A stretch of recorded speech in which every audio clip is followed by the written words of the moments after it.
Reynolds, Joe Master Lee. And Lulu. Now, 2020 has turned out to be an absolute shite year. I think a lot of people real happy it's about to be over. Yes.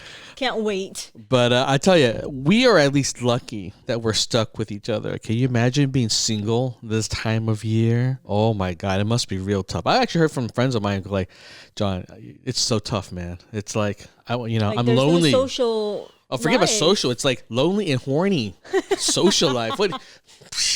They couldn't care less about the social. They're just lonely and horny, baby. Lonely and horny? Yeah. Oh so my gosh. I think it's an interesting time to like be online, dating for like Match or Tinder or stuff like that. And like it's such a generational thing. Like I don't really understand today's dating culture because of that. And we're gonna watch a commercial from Ryan Reynolds, making fun of this. But I actually did. Like one of the earliest adopters for like Match.com. Like before even you came into my life, I did like some of that online dating stuff before. And what was your experience? My experience was that back then there was a huge stigma for it. Like if you did it, you wouldn't even dare want to say it. Maybe it wasn't until even 7 years ago where people would even acknowledge, like, yeah, we met online. Before that, they didn't even want to admit it. You didn't even want to admit you were even doing it. And I think the technology back then really wasn't that great in terms of matching up, and there weren't as many people online either. So dates were kind of like few and far between. And I actually met some interesting people that way. But, I think it might be more of a podcast episode because there's a lot. I can go into my that would be best a great dates or podcast. worst dates in that kind of scenario. Yeah. Right. But I also used to work on Match.com, the software for mobile. So for me, it was kind of like this. I didn't know that. It was one of my clients. I used to work at Nextel, which is now part of Sprint. And they were one of the apps that was on the storefront. And so I was involved with like getting them through the door in terms of as a client. And so I figured I got to learn how to use this. I got to learn it. To me, there's a way to learn something to make money from it, even better. But I've been in scenarios where like dates didn't even show up. I've been on a date where when she did show up, it looked like she was about 4 or 5 times the size of the picture that she did. Like it was one of those Photoshops where it's like type of thing. Well, that's one of the danger. That's true. In fact, I think it might be what the top danger for women is that they lie about their weight the most. But the top danger for men that they lie about most is their height. That's right. So you think about it, it's probably the most disappointing first meeting for both people usually. Oh my goodness! Oh my God! It's triggering the flashes of memories of that. But yeah, maybe I will. I'll jot down some notes to see if I can recall. Because I think for sure there's a big difference now compared to before. Like you said, there's stigma when they find out that you are. Oh, it sounds like today people prefer it. Yeah. They would just rather go on Tinder.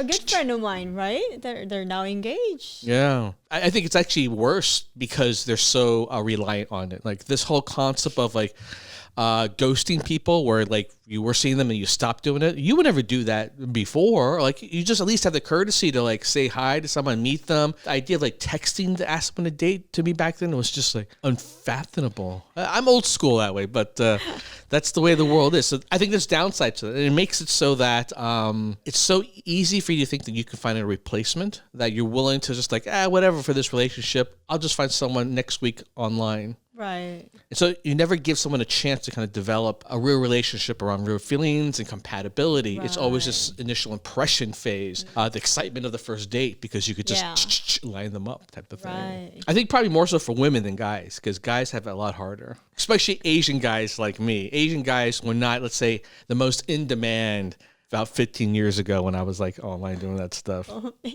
right, hey, let's check this out. Satan's dating. Oh my gosh. Ryan Reynolds, man, I'll tell you, he's got to be the best spokesperson today. If you don't mind, if your product goes through a good level of ribbon parroting. Okay, and away we go. Oh, I've dated much worse guys than him. Much worse. I mean, at least he's famous. Oh, he looks like the demon from Legend. I started by using the Match custom search filter. I filtered out joy, happiness, toilet paper, and reason. Boom. Most years I've dated are a little, I don't know, straightforward.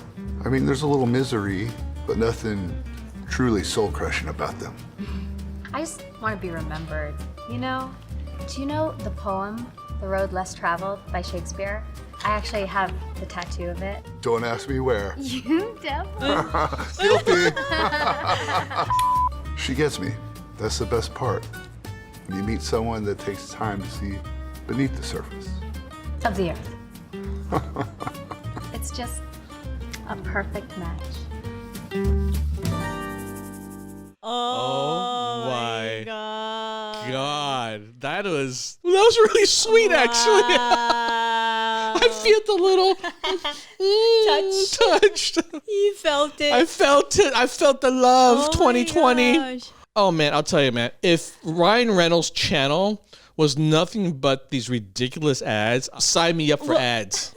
All right, I'm telling you right now. Well, he's really good with that. He really is, Making yeah, it so emotional, but at the same time comical.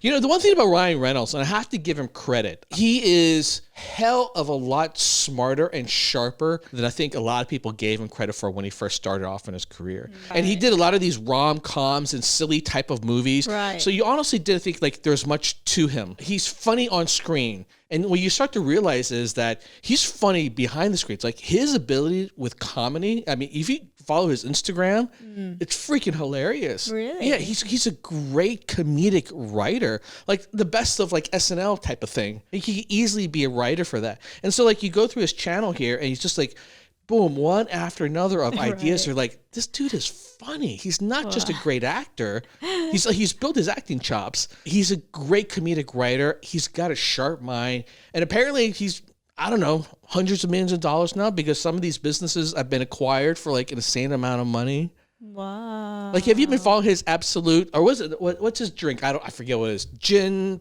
no, what was it? Aviation gin. I always call the wrong thing. Aviation gin. It's just like one of those things he invested in. He makes little dumb commercials and people love it. And it got acquired for like $1 billion freaking dollars. What?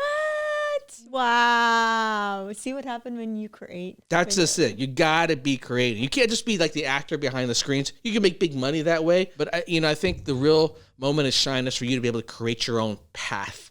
Because let's put it this way, I don't think he would have been able to be as big as he is today unless he was in Deadpool, and he wouldn't have been able to do Deadpool unless he literally came up with so many of the ideas. So like, I could be the character. I'll write some. I create my own little mini movies to prove I can do it. Right. So he tried to embrace who he is, as a person, as a writer, as an actor, and It's more like if you want to be a great actor today, the best roles are going to be the ones that you create for yourself. I would say that's like the case for YouTube. That's why I'm always trying to encourage you. Like, you're like, oh, I want to do this. I want to do this. I'm like, well, if you want to do it, you have to learn everything about YouTube, because then you can create the exact kind of role and opportunity in future that you want. Like every one of these commercials that he's done here on his channel, and even his latest movies, you could tell there's like a stamp of Ryan Reynolds approval to it. There's a distinct flavor. Even like Pokemon, that movie with Pikachu in it, right? It's like it's a Nintendo movie, but like you could instantly tell like his stamp of comedy is infused throughout it. right. So yeah, kudos to him. I've never been more impressed with a comedic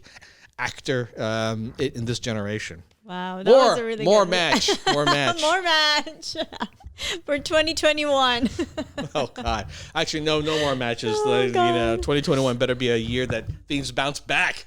That's right.